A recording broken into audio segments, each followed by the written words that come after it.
네, 안녕하세요. 부지런TV의 중걸입니다. 오늘은 내 집을 마련하는 분들이라면 한 번쯤은 하게 되는 게 바로 인테리어라고 생각을 합니다. 사실 그런 얘기 하잖아요. 인테리어 할 때 잘못하면 뭐 이런 속된 용어로 눈탱이 시원하게 맞는다 라고 해서 걱정도 많이 하시는 분들이 많은데, 어떻게 하면 제대로 된 인테리어를 진행할 수 있고 괜찮은 업체를 선정할 수 있고, 그리고 어떻게 하면 최대한 내가 원하는 대로 그대로 진행이 되는지에 대해서 한번 알아보는 시간을 갖도록 하겠습니다.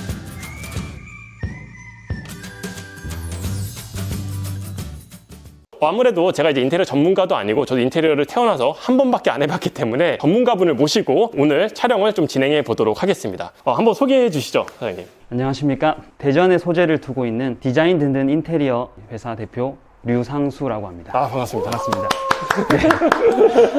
일단 인테리어에서 처음 시작하는 단계라고 하는 게 고객의 입장에서는 견적을 받고 업체를 선정하는 게 가장 중요하다 생각이 들어요. 그래서 저 같은 경우에는 견적을 한 7개에서 8개를 받았거든요. 네네. 견적을 받을 때에는 한 몇 개 정도를 받는 게 적정선이라고 생각을 하시나요? 보통 이제 7군데를 받으시려면 시간과 노력이 엄청 많이 맞아요. 들어가실 겁니다. 네네. 그래서 가장 이제 좋으신 게 한 3군데 정도 되고요. 그 3군데를 잘 먼저 추려서 받으시는 게 중요합니다. 여러 군데를 받는 것보다 네. 집중해서 3군데를 잘 받으시는 게 더 좋습니다. 근데 사실 요즘에는 견적을 받기 좋은 어플들이 나와 있잖아요. 그 어플들을 통해서 내가 이런 데 집을 인테리어 하려고 해요 하고 하면 이제 견적을 보내주시기도 하고 상담하러 오세요라고 연락이 오게 되는데, 최소 그런 곳이 한 4-5군데가 되더라고요. 그런 상황에서 여기를 하는 게 좋다라는 게 판단을 할 수 있을까요?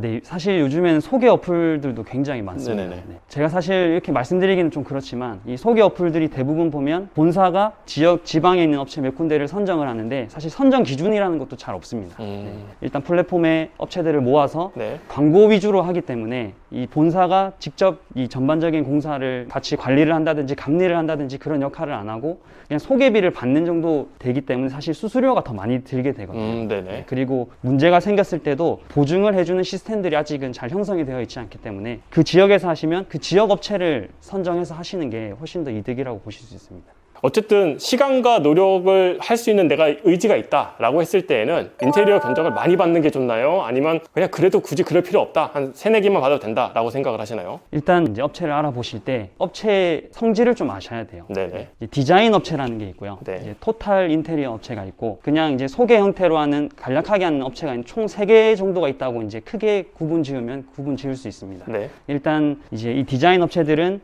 워낙 큰 업체들이 많고요. 소속된 디자이너들이나 또 회사 규모도 굉장히 큽니다. 그렇다 보니까 이 공사를 하실 때 디자인이라는 부분에 있어서 별도로 이제 디자인에 대한 공사 마진이 측정이 되어 있는 경우가 많거든요. 결과물도 굉장히 좋습니다. 대신 그만큼 비용 부담은 더 늘어날 수 있는 형태고요. 네. 이 토탈 업체 같은 경우에는 이 규모는 그렇게 크지는 않지만 도면도 만들고 디자인 본도 떠서 미리 시안도 보여드리고 그렇게 하기 때문에 디자인 업체보다는 그래도 가격을 좀 작게 하면서 공사를 할 수 있는 이점이 있고요. 이제 마지막은 이제 그냥 부분 인테리어 위주로 많이 하시는 이런 곳들은 보통 도면을 만들거나 그런 작업 형태는 없고요. 비용은 굉장히 저렴할 수 있습니다. 근데 여기에서 뭐 감리를 봐서 이 디테일한 부분들까지 내가 원하는 인테리어를 심어서 할 수 있는 정도는 좀 힘들 수 있거든요. 비용적인 측면에서 내가 어느 정도 비용을 지불할 수 있는지를 먼저 가늠을 하셔서 업체 선정을 하시는 게 포인트가 되겠습니다. 기본적으로 부분 인테리어는 뭐 화장실 또는 싱크대 수리 정도라고 생각이 드는데, 또 이외에 부분 수리를 할 수 있는 것들이 있을까요? 뭐 부분 수리라고 하면 토탈 인테리어는 전체 공정을 다 한 네. 업체에 이제 의뢰를 하는 거고요. 네. 부분은 3-4가지가 빠지더라도 이제 욕실 공사, 뭐 싱크대 공사, 네. 도배, 뭐 바닥재 공사, 샤시, 이거를 이제 각각 개별로 하면 이제 셀프 인테리어라고도 하죠. 네네네. 토탈하고 부분은 이제 아예 구분이 되고, 대부분의 업체들은 토탈 공사만 진행을 하고 있습니다. 알겠습니다. 사장님, 어쨌든 저는 이제 인테리어를 진행했을 때 한 7개 정도의 견적을 받았었어요. 그리고 견적을 이제 유선으로 먼저 진행을 했을 때 가이드를 먼저 주셨는데, 거기서 너무 성의 없는 게 있더라고요. 뭐 거실 얼마, 뭐 얼마, 5-6줄밖에 안 되는 견적서도 있었고, 어떤 부분은 진짜 막 너무 디테일하게 보내주신 분들도 있었는데, 저는 일단은 그 견적서가 좀 상세한 게 조금 제가 선택하기에 좋지 않을까 해서 너무 성의 없는 견적서는 다 제외를 했었는데, 그렇게 하는 게 맞을까요?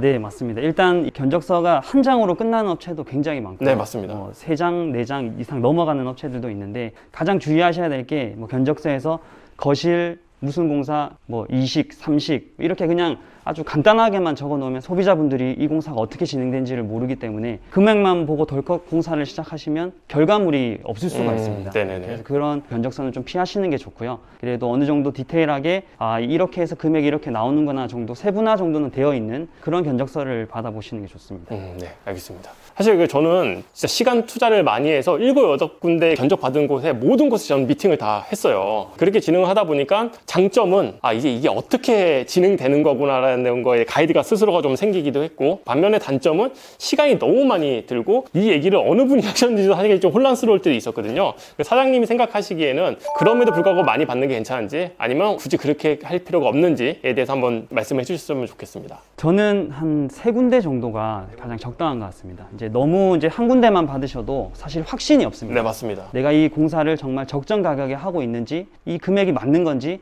의구심이 들면서 공사를 진행을 하면 계속 걱정이 들거든요. 네네. 그래서 최소 2, 3군데는 받으셔서 이 금액이 적정한 금액이구나, 네, 이렇게 해서 이 업체랑 이 업체는 금액이 차이가 나는구나, 확신을 가지고 공사업체에 신뢰를 주셔야 결과물도 확실히 잘 나옵니다.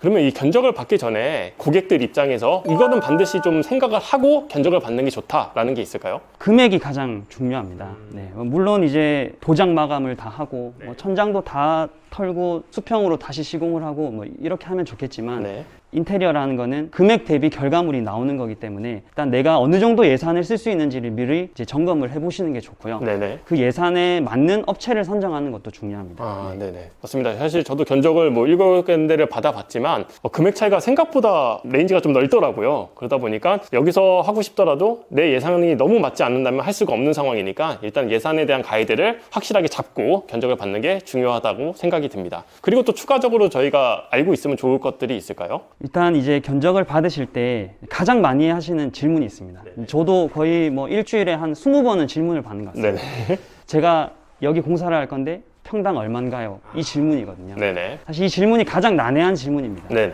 이 공사라는 게 아까 말씀드렸듯이 어떤 자재로 어떻게 시공하느냐에 따라서, 그리고 아파트마다 조금씩 특성들이 다르기 때문에 그거에 따라서 사실 예산이 결정되는 부분이거든요. 그래서 항상 물어보시는 게 평당 얼마인지가 항상 궁금하세요. 그래서 저도 사장님께서 말씀하시는 거에 진짜 100% 공감을 하지만, 그럼에도 불구하고 고객들 입장에서는 그래도 어느 정도 가이드를 좀 받고 싶다라고 생각이 들 수밖에 없어요. 왜냐하면 그래야지 내가 예산에서 플러스 마이너스 어느 정도는 생각을 해야 되겠구나라고 이제 가이드를 스스로 생길 수가 있다 보니까 그렇거든요. 그렇다면 요즘 기준에서는 그래도 이게 말씀하시기가 되게 부담스러우시겠지만 최소 어느 정도는 생각을 하셔야 됩니다라는 게 평당가가 있을까요? 굳이 이제 평당 단가를 이제 굳이 따지자면 네. 보통적으로 이제 금액을 어느 정도 너무 많이 예산을 안 세우시고 그래도 좀 결과물은 좋게 나오고 싶다 하시는 분들은 실크 도배 마감에 필름을 어느 정도 벽체에 시공을 하고, 그리고 이제 마루를 깔고 이제 마감을 하는 기준으로 봤을 때 보통 한 평당 요즘은 150만 원, 160만 원 정도 선으로 생각하시면 좋습니다. 물론 아파트 컨디션에 따라서 네. 달라질 수는 있겠지만 그 정도 라인을 세우시고요. 네. 내가 벽체를 다 도장으로 마감을 하고 싶고 천장도 도장으로 다 마감을 하고 싶고 좀 하이엔드 마감을 원하시면 평당 180만 원 이상을 이제 생각을 하셔야 됩니다. 네, 그래서 사실 2, 3년 전만 해도 그냥 도배 마감 기준으로 마루 깔고 네. 이제 어느 정도 마감을 깨끗하게 스탠다드 마감으로 했을 때 100만 원에서 120만 원 정도로도 충분히 마감이 가능했는데 네. 자재값 인상이 계속 되다 보니까 지금은 한 150, 160선을 생각하셔야 보편적인 업체들에서 보셨던 마감 정도가 나온다고 보시면 됩니다. 한 30평 기준으로 최소 한 4,500은 무조건 든다라고 가정을 하고 진행을 해야 되는 게 좀 현실적이다라고 생각을 하면 될까요? 네, 맞습니다. 네. 알겠습니다. 사장님, 근데 제가 견적을 많이 받아보니까 레인지가 어느 정도 선은 좀 잡혀야 되는데 터무니없이 떨어지는 곳들이 있었어요. 예를 들어서 30평 기준으로 가정을 했을 때 대부분의 사장님들께서는 5천에서 6천 사이를 주셨는데 갑자기 뜬금없이 4천만 원 초반대도 있었거든요. 그런 것들은 사실 소비자 입장에서는 싼데 하고 싶잖아요. 예산을 좀 저렴하게 하고 싶잖아요. 그래도 이런 부분에 대해서는 좀 조심해야 된다라고 생각을 할 수 있는 게 무엇이 있을까요? 금액이 그냥 적정한 게 좋거든요. 네. 너무 예산을 작게 잡은 업체들은 사실 그 아파트에 대해서 잘 모르시는 경우도 있고요. 네. 네. 그리고 너무 예산을 작게 잡았기 때문에 공사가 너무 경량화 되어 버리는 경우도 있습니다. 내가 하고 싶은 걸 전혀 못 하게 되는 경우도 있고, 업체에서 선정한 자재만을 딱 써야 되는 경우도 있고요. 그리고 이제 공사가 많이 없다 보니까 네. 운영을 위해서 억지로 공사를 잡는 경우도 요즘 많거든요. 아, 네. 계속 운영은 해야 되기 때문에 네. 그렇게 되면 사실 결과물이 좋을 수가 없습니다. 감리나 현장 관리가 또 제대로 안 돼서 저렴한 자재로 쓴다거나 내구성이 너무 떨어지는 마감을 한다거나 이제 이렇게 돼버리면 나중에 다시 공사를 해야 되는 경우도 있습니다. 아, 그래서 그런 부면에서 예산이 왜 이 가격인지를 확실하게 인지를 하시고 업체 선정을 하셔야 되는 거죠. 알겠습니다. 그러면 다시 한번 정리를 하자면 일단은 견적을 받고 업체를 선정을 할 때는 최소 3곳 이상의 견적을 받는 것이 중요하다라고 말씀을 해주셨고, 저 같은 경우에는 그래도 이 집에 대해서 어떻게 인테리어를 하고 싶다라는 기본적인 가이드는 갖고 견적을 받았거든요. 왜냐하면 이런 집에 인테리어 하게 되면 어떻게 되나요? 라고 하게 되면 다 뒤죽박죽 되기도 하고 견적을 상대 비교를 할 수 없다는 생각이 들어서 내가 이 집에는 어느 정도는 인테리어 이렇게 하고 싶다라는 걸 가이드를 갖고 견적을 받아서 상대 비교를 했는데, 이렇게 하는 거는 괜찮은 건가요? 굉장히 잘하신 겁니다. 아, 감사합니다.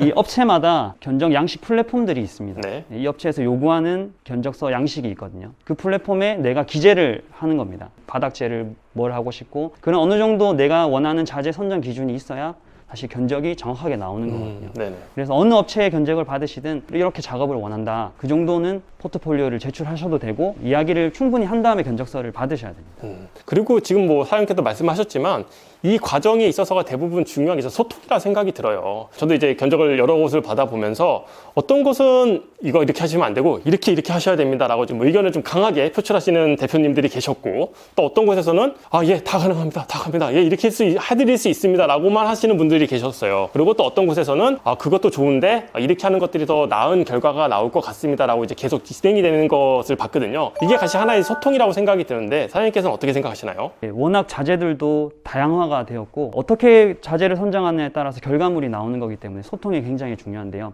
맨 처음 말씀하셨던 업체, 이걸로 해야 된다 이렇게 강하게 이제 주장하시는 업체들은 사실 경험들이 있으셨을 거예요. 네, 그렇죠. 소비자가 해달라는 대로 다 했는데 결과물이 엉망이 되는 경우가 굉장히 많거든요. 충분히 가능하죠. 사실 인테리어 업체가 하는 역할이 중재하는 역할입니다. 소비자가 원한다고 다 해드리면 결과물이 안 좋을 수 있거든요.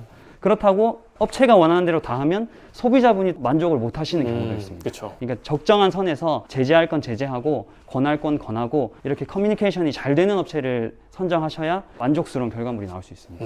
알겠습니다. 견적이라든지 그다음에 업체를 선정하는 거에 대해서 간단하게 알아봤고요. 이곳이 현재 인테리어가 진행되고 있는 곳인데 이쪽에서 좀 구체적으로 인테리어 공정이라든지 중요한 점에 대해서 알아보는 시간을 갖도록 하겠습니다.